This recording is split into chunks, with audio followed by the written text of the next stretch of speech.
X central paramilitary force welfare association ने 12वां स्थापना दिवस मनाया। इस मौके पर आरसपुरा के गांव कोटली शाहदुल्ला स्थित बाबा मक्खन शाह लवाना हॉल में एक कार्यक्रम का आयोजन किया गया, जिसमें पूर्व अर्धसैनिक बलों ने पेश आ रही समस्याओं को सरकार के समक्ष रखा।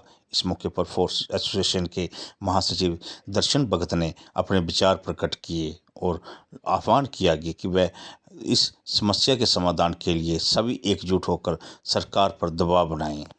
रिक्वेस्ट है, कोई भी आप बोलना चाहते हैं, वो अपने विचार रखना चाहता था। 2020 से 20 रुपए से स्टार्ट हुई थी।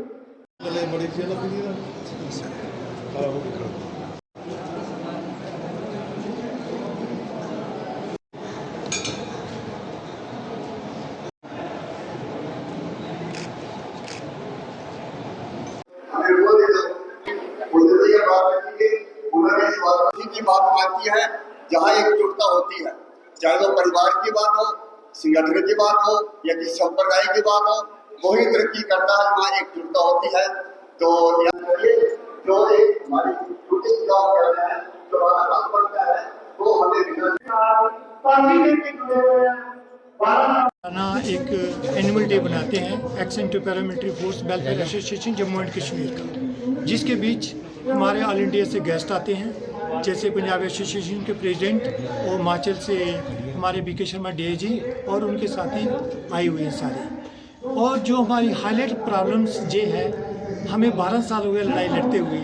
सबसे ज़्यादा हिंदुस्तान के बीच पैरामिलिट्री फोर्सेस की कैजुअलिटी है। इस सरकार ने हमें कुछ नहीं दिया।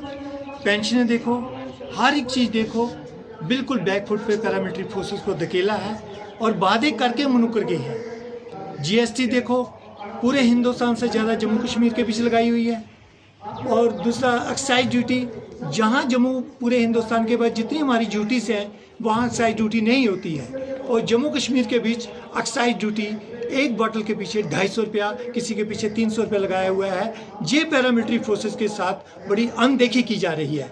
मेरी प्लीज़ जम्मू कश्मीर के लेफ्टिनेंट गवर्नर से रिक्वेस्ट है, पैरामिलिट्री फोर्सेस की तरफ से जो हमारे present officers IG Jammu, CRP, ITBP, BSF, कोई भी जो पैरामिलिट्री फोर्सेस के अफसर्स हैं, इस चीज़ को बाज नहीं उठाते। क्या हमने किसी जुल्म कर रखा है जो हमारे को पूरे हिंदुस्तान से ज़्यादा जो एक्साइज ड्यूटी देनी पड़ रही है? सबसे ज़्यादा एक्साइज ड्यूटी और सीएसडी जम्मू कश्मीर को दी हुई है, पैरामिलिट्री फोर्सेस को। और आर्मी को देखो कितनी फैसिलिटी दे रखी है, लेकिन पैरामिलिट्री फोर्सेस को आज तक कोई फैसिलिटी नहीं मिली, सिर्फ लॉलीपॉप दिए गए हैं। मेरी रिक्वेस्ट है मीडिया से, हमारी बात को ज़्यादा से ज़्यादा हाईलाइट करें।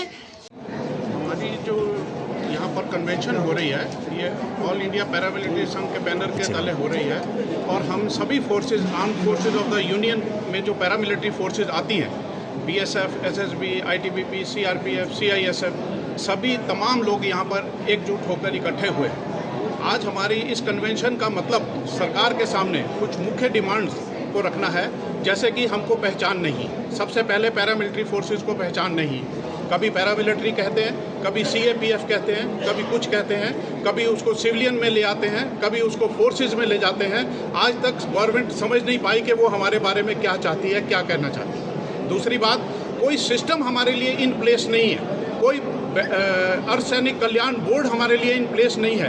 देश के विभिन्न भागों से जो हमारे पैरामिलिट्री के रिटायर्ड कर्मचारी हो जाते हैं, इस समय 70 की अवस्था में, 80 की अवस्था में या उससे ऊपर भी हैं, उनको पता नहीं है, उनके परिवारों को पता नहीं है कि उनको जन्म छोड़ने के बाद उनके परिवारों को कहाँ जाना है, कहाँ जाकर वो अपनी फरियादें रखेंगे, किसको बोलेंगे, क्योंकि कोई सिस्टम ना होने की वजह से वो दर बदर भटकते रहते हैं। आर्मी के लिए सैनिक कल्याण बोर्ड की व्यवस्था की गई है। अभी हरियाणा ने भी सैनिक और अर्धसैनिक कल्याण बोर्ड को इकट्ठा बनाया है, जिससे वो व्यवस्था थोड़ी सी सुधर रही है। लेकिन उसको छोड़कर हमने जहाँ भी जाकर बात करी, बेशक वो महाराष्ट्र हो, बेशक वो गुजरात हो, बेशक वो राजस्थान हो, बेशक वो वेस्ट बंगाल हो, बेशक वो जम्मू कश्मीर हो, बेशक वो हिमाचल प्रदेश हो, जहाँ पर भी जाकर हमने इस व्यवस्था के लिए अपने मुख्यमंत्री और अन्य जो केंद्रीय मंत्री उनसे गुहार लगाई, सभी ने ये बोला कि ये जो है डेमोक्रेसी है, डेमोक्रेसी में भीड़ की राजनीति चलती है।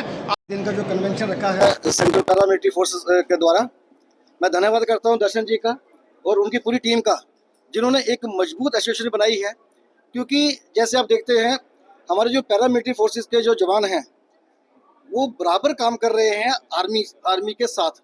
अगर आर्मी अपना काम कर रही है तो उससे कम ये अपना काम नहीं कर रहे, उससे बढ़िया कर रहे हैं। क्योंकि जो पैरामिलिट्री फोर्स है वो बॉर्डर पे भी लड़ती है, वो इंटरनल जो लॉ एंड ऑर्डर भी मेंटेन करती है, वो इलेक्शन भी करवाती है, वो हमारे सिटीज़ के जो हमारे शहरों के जो लॉ एंड ऑर्डर के वो भी मेंटेन करती है। उनको खतरा सिर्फ बाहर से नहीं है, उनको अपने घर के अंदर भी खतरा है। बस खाली आर्मी वालों को ये है कि गोली बाहर से आनी है, वो उसका मुकाबला करते हैं, लेकिन इन लोगों को ये पता है कि गोली अंदर से कब आ जानी है, वो भी इनको उसका भी डर रहता है। ये अपनी 24 घंटे अपनी जान जोखिम में डाल के अपनी ड्यूटी कर रहे हैं। उसके बावजूद इनको पैरामिलिट्री फोर्सेस को जो इनके हक हकूक है उससे बहुत ज़्यादा वंचित रखा गया है। इनको फैसिलिटीज़ के नाम पे कुछ नहीं दिया गया है। मैं टोटली ये बात महसूस करता हूँ कि हमारे जो पैरामिलिट्री फोर्स के जवान हैं ये बहुत बढ़िया ड्यूटी करते हैं और ज़्यादा कुर्बानियाँ दी हैं, उसके बावजूद भी इनको हॉस्पिटल फैसिलिटी नहीं है, पेंशन की सही फैसिलिटी नहीं है, इनको गवर्नमेंट की तरफ से कोई भी हक हकूक नहीं है। तो मैं आज आपके माध्यम से गवर्नमेंट को भी ये एक मैसेज देना चाहता हूँ कि इनको जो हक हकूक है वो उनको मिले